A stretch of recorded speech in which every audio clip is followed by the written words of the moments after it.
مسجد سے وہاں اترے.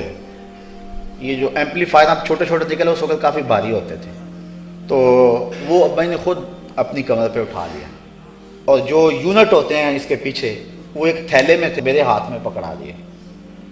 میری عمر اس وقت 7-8 سال ہوگی، 9 سال ہوگی، 10 سال ہوگی. تو ہم وہ لے کر چل رہے تھے، بار بار مجھ سے پکڑ لیتے، پھر مجھے پکڑا دیتے، پھر پکڑ لیتے. وہ شاید تربیتی معاملات تھے. تو واپسی پہ بھی ایسا ہی ہوا، حالانکہ وہ کافی فاصلہ بن جاتا ہے. تو میں نے ایک بات ابا جی سے کہی، میں نے کہا کہ ابا جی کہ اگر ہم رکشہ لے لیں یہاں سے اور وہاں چلے جائیں، کافی فاصلہ ہے، تھوڑا سا ہے نا جب واپس نکلے. تو میں نے کہا کہ رکشہ اگر لے لیں تو تھوڑا سا فاصلہ ہے. تو مجھے ابا جی نے جو بات کہی، ذرا میں سمجھتا ہوں کہ یہ ان کی زندگی کا ایک بہت بڑی بات ہے. فرمانے لگے کہ میں اپنا سامان جو ہے وہ اپنے سر پہ اٹھا کے وہاں سے گاؤں لے کے جاتا ہوں، اور مسجد کے سامان کے لیے رکشہ لے لوں،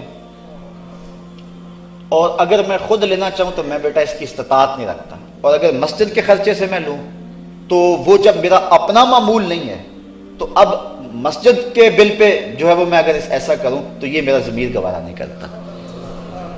تو پیدل جاتے اور پیدل آتے. اور پھر ایک زمانہ ایسا بھی آیا کہ جو ہے وہ یہ کام میں خود کیا کرتا تھا، اور مسجد کی ساری صفائی میں نے اپنے ذمے لی تھی. اور الحمدللہ انہوں نے ہمیں تعلیم دی تھی اور یہ ترغیب دی تھی. وہ کہتے تھے صاحبزادے نہ بنو، بندے بنو. اور الحمدللہ، اور ہمارا شوق ہوتا تھا کہ زیادہ سے زیادہ لوگ آپ سے، وہ بس بیعت آپ نہیں کرتے تھے، یعنی باوجود خلافت کے صرف 100 کے قریب لوگ ہیں جو ساری زندگی میں آپ نے بیعت کی. ہماری شدید خواہش ہوتی تھی کہ بندہ آیا ہے، خواہش کی ہے، 2 سال ہو گئے پیچھے لگے ہوئے ہیں. خود میں نے 3 سال کے بعد جو ہے وہ بڑی مشکل سے آپ نے جو ہے مجھے قبول فرمایا. خیر وہ تربیت کے لیے ایسا تھا، ورنہ میرا تو مقصود ہی وہ تھا.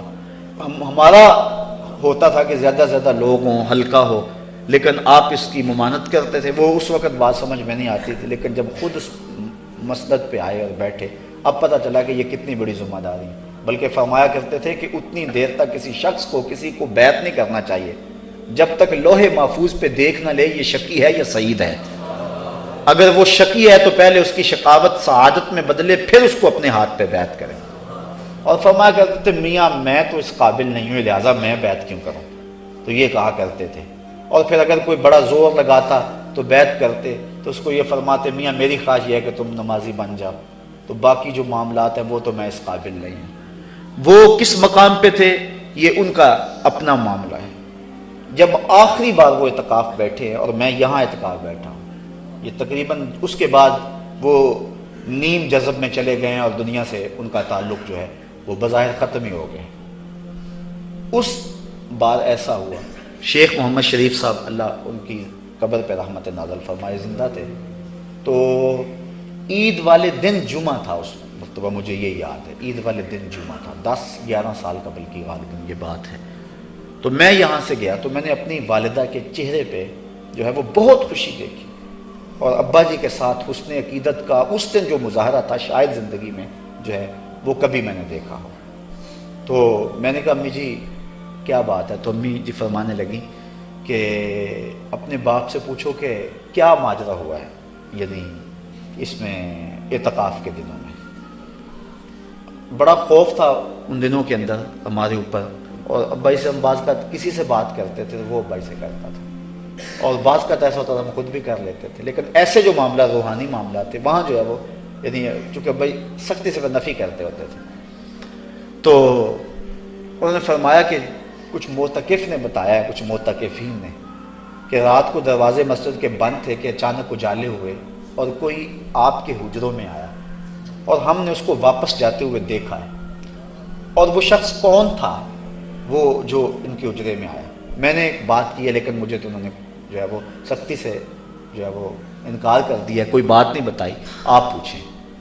اب میرے ذہن کے اندر یہ ان دنوں کی بات ہے جب میں یہاں خطابت کر رہا تھا اور علوم دینیہ سے فارغ ہو گیا تھا، اور یہ حدیث میں پڑھ چکا تھا کہ حضور نے ارشاد فرمایا من رآنی فی المنام فسیرانی فی الیقظہ، جس نے مجھے خواب میں دیکھا اس نے مجھے جاگتے ہوئے بھی دیکھا.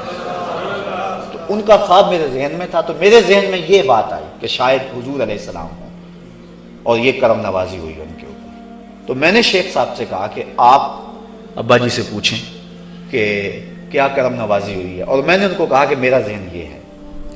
تو ٹیبل پہ سیویاں رکھی ہوئی تھی اور ابا جی ڈال کے ہمیں دے رہے تھے.